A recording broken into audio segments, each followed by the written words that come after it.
ये कक्षा 12 भौतिक विज्ञान की पहली प्रश्नावली, पहला चैप्टर है जिसका नाम है वैद्युत आवेश तथा क्षेत्र। इसमें शुरुआत से तो नहीं, ये 10वां प्रश्न है। भौतिक विज्ञान का जो प्रश्न है, आंकिक प्रश्न है, उसमें 10वां प्रश्न है। इसके पहले का वीडियो नहीं हो पाया है। इसमें प्रश्न जो है, प्रश्न को पहले पढ़ते हैं। 4 गुणे 10 की -9 कूलाम मीटर द्विध्रुव आघूर्ण का कोई वैद्युत द्विध्रुव 5 गुणे 10 की 4 न्यूटन प्रति कूलाम परिमाण के किसी एक समान विद्युत क्षेत्र की दिशा से 30 अंश पर संरेखित है। द्विध्रुव पर कार्यरत बल आघूर्ण का परिमाण परिकलित कीजिए। ये वैद्युत द्विध्रुव है। देखिए, जैसा कि यहाँ चित्र द्वारा दिखाया गया है, यहाँ छोटा सा चित्र भी बना हुआ है। यहाँ पे -q आवेश है, यहाँ पे प्लस है। और ये जो दोनों ध्रुव हैं, इनके बीच लगने वाले बल का आघूर्ण हमको ज्ञात करना है। तो वैद्युत द्विध्रुव पर लगने वाले बल का आघूर्ण का सूत्र टाउ बराबर P sin थीटा होता है।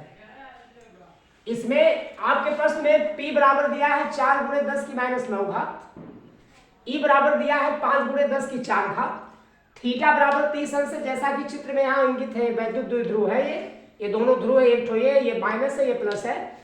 ये चुंबकीय बल रेखाएं ऐसे जा रही हैं और इसके बीच ये जो कोण बन रहा है, थीटा बन रहा है। हम इसको कैसे हल करेंगे? टाउ का मान निकालने के लिए देखिए, इस सूत्र में ये मान डालेंगे। 4 गुणे 10 की -9 गुणे 5 गुणे 10 की 4 गुणे sin 30 अंश। तो इसको हम हल कैसे करेंगे? देखिए, 4 गुणे 5 इकट्ठा हमने कर दिया और 10 की 9 गुणे 10 की 4, 10 की -9 गुणे 10 की 4, इनको हल किया। जब आधार घात बराबर होते हैं तो घातांक आपस में जुड़ते हैं। यहां दोनों जो घातांक के रूप में दिया है 10 की 9 गुणे 10 की 4, इसमें हम देख रहे हैं आधार दोनों का यानी 10 है और पावर जो है -9 है और 4, ये दोनों आपस में जुड़ेंगे। तो -9 और 4 अगर हम जोड़ते हैं,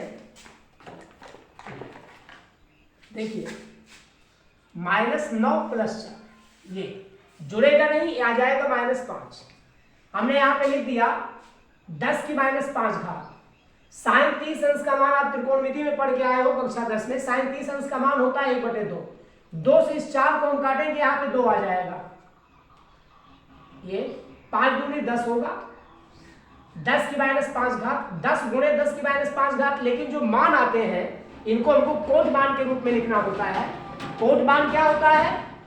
दशमलव के पहले सिर्फ एक पूर्णांक हो। ये जो 10 दिया है, इसमें हमको ये रखना है दशमलव यहाँ बीच में। यहाँ बीच में दशमलव रखेंगे तो दशमलव के पहले एक अंक होगा। तो हम अगर यहाँ दशमलव मान लीजिए, इस समय यहाँ दशमलव पूर्णांक संख्या के आगे दशमलव, जैसे 10 लिखा हुआ है, इसमें आपसे पूछा जाए कि बताइए दशमलव का स्थान कहाँ है यहाँ पर, तो दशमलव यहाँ माना जाता है, इधर नहीं माना जाता। इधर माना जाएगा तो 10 का मान कम हो जाएगा। यहाँ पे दशमलव है, दशमलव को हटाना है, ऐसे है 10.0, इसको मानिए दशमलव को एक अंक पीछे खिसकाना, तो हम क्या लिखेंगे?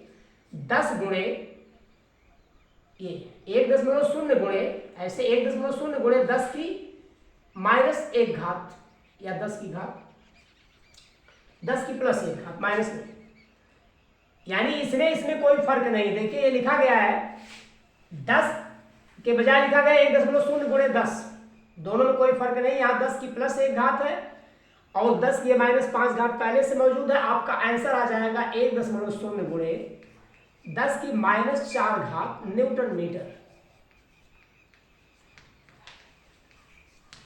यह आपका आंसर।